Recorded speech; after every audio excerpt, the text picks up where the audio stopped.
Salut tout le monde, donc aujourd'hui je voulais vous parler du talus tout simplement puisqu'il présente pas mal d'avantages. Alors c'est vrai qu'en permaculture on parle beaucoup de la haie, j'ai regardé dans les bouquins que j'ai et ils parlent très peu, voire pas du tout en fait des talus. Mais le talus présente d'autres avantages que la haie. Hein, la haie sera au ras du sol, là je vous présente une haie que j'ai montée, une haie traversante du terrain. Là d'ailleurs où se trouvait un ancien talus. Je dis ancien, c'est vraiment très ancien en fait. Il a été abattu il y a peut-être 100 ans, mais en fait un talus existait à cet endroit-là. Donc je vais vous présenter un petit peu ces avantages-là et pourquoi nos ancêtres ont beaucoup utilisé cette méthode.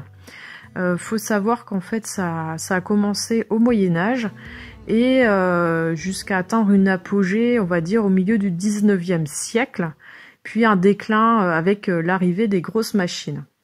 Alors les agriculteurs ont utilisé cette méthode tout simplement pour délimiter aussi les propriétés. Souvent quand vous regardez des paysages, vous pouvez les voir sur Géoportail, souvent ce qui est bien délimité par des talus, ça va faire environ entre 5000 m² et 1 hectare, hein. C'est vraiment des surfaces pas très grandes. Donc c'était tout simplement pour parquer les animaux. Et puis le talus apportait diverses ressources. Mais le parquage était quand même quelque chose d'important. Il n'y avait pas de fil électrique pour garder les vaches. Donc c'est vrai qu'avec l'arrivée du pétrole et surtout des très grosses machines, il y a eu ce qui s'appelle le remembrement. Donc on a abattu tout simplement les talus. Alors faut savoir qu'il y a maintenant des associations qui s'occupent de réintroduire comme ça dans le paysage du talus. Et il y a des agriculteurs qui peuvent obtenir aussi des subventions pour pouvoir installer ces talus. Alors, faut savoir aussi que le remembrement a causé beaucoup de dégâts, notamment liés au ruissellement des eaux, ce qui crée dans certaines régions des gros problèmes d'inondation. Il n'y a pas que l'urbanisation, il y a aussi cette histoire de grandes surfaces de culture. Alors nous, on a observé le terrain là, pendant 1 an. Alors, ce qui m'a frappé en premier lieu, c'est toute la diversité qu'on peut trouver d'habitants dans les talus. Donc, on pense tout de suite aux rongeurs, aux hérissons, ce genre d'animaux, mais aussi il y a des petits oiseaux, les troglodytes, qui peuvent nicher aussi dans les talus.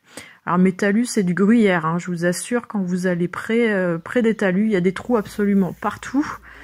Je préfère que les mulots soient dans le talus qu'au milieu de mon potager, bien sûr. Mais donc, notamment, ça va abriter, par exemple, les renards. Moi, j'ai énormément de campagnols. Je vais pas mettre 5000 tapettes dans mon champ. Donc, c'est bien utile, un renard, pardon. Donc ça, c'est quand même un gros avantage. L'autre avantage, c'est éventuellement si on a du châtaignier, du noisetier, c'est que du mûrier, là vous voyez, donc il y a des mûres, ça va vous apporter un petit peu d'alimentation, on va dire. Bon, après il y a les fameux tétons de Vénus, ce genre de plantes. Bon, moi je suis pas très plante sauvage, j'en utilise quand même assez peu en cuisine. C'est vraiment pour tester une recette, mais ça en reste là, on va dire. Je vais pas me nourrir avec ça. Bon, les fruits à coque, c'est quand même intéressant. Alors, autre avantage aussi pour moi, ce que j'y trouve, c'est que c'est comme une pépinière en fait. Au pied de votre talus, vous trouvez plein de jeunes arbres. J'ai pas besoin de m'enquiquiner à faire une petite zone pépinière. Je vais tout simplement piocher dans le bas du talus et ensuite je replante tout simplement les arbres en haut du talus pour qu'ils restent vraiment concentrés sur le dessus. Donc là on peut voir, ça c'est un frêne. Alors, notamment le frêne est intéressant par exemple pour le fourrage des chèvres ou des moutons. Mais vraiment vous retrouvez les animaux en fait, les rongeurs, les oiseaux en fait vont perdre les graines, ils vont se poser dans les arbres du talus et ils vont vous ramener tout un tas de graines Par exemple, là, avec un chêne, je l'ai trouvé dans une zone où il n'y avait pas de chêne. Donc je pense que c'est plutôt un rongeur qui m'a ramené un gland qui a pris dans le talus. Alors là, on a trouvé la solution qui est tip top, c'est avec la perceuse et puis notre embout un peu tire-bouchon. Et on vient simplement faire un trou. Et on s'enquiquine pas, c'est vraiment, on creuse pas un énorme trou, on plante le jeune arbre, on le met et puis après on laisse faire la nature. L'idée c'est de planter beaucoup plus qu'on a besoin. Et puis après il y aura une sélection naturelle, le plan le plus résistant survivra. Donc l'autre avantage, et ça je vous en ai parlé dans la dernière vidéo, c'est le bois. Alors le fait de conduire en taillis aussi, ça vous permet d'avoir des bûches pas trop grandes et de pas manipuler des très gros arbres. Donc ça c'est intéressant. Dans un talus, en taillis, dans un talus c'est beaucoup plus facile parce que si vous faites des trognes, alors je sais que c'est quelque chose qui est très à la mode. Le problème, c'est que vous vous retrouvez en hauteur à couper en trogne. Donc si déjà votre talus fait 2 mètres, puis que vous laissez 2 ou 3 mètres à votre trogne, enfin ça peut vite devenir dangereux. Donc le fait de couper en taillis, c'est aussi quelque chose d'intéressant. Donc ça apportera de l'ombre en plus sur le côté du talus.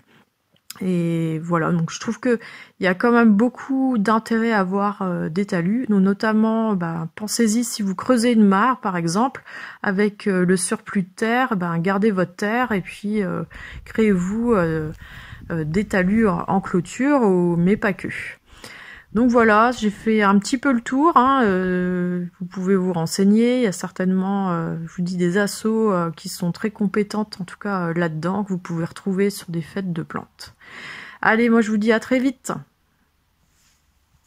Wow, j'ai eu des feuilles. C'est quoi, maman? Le marbre?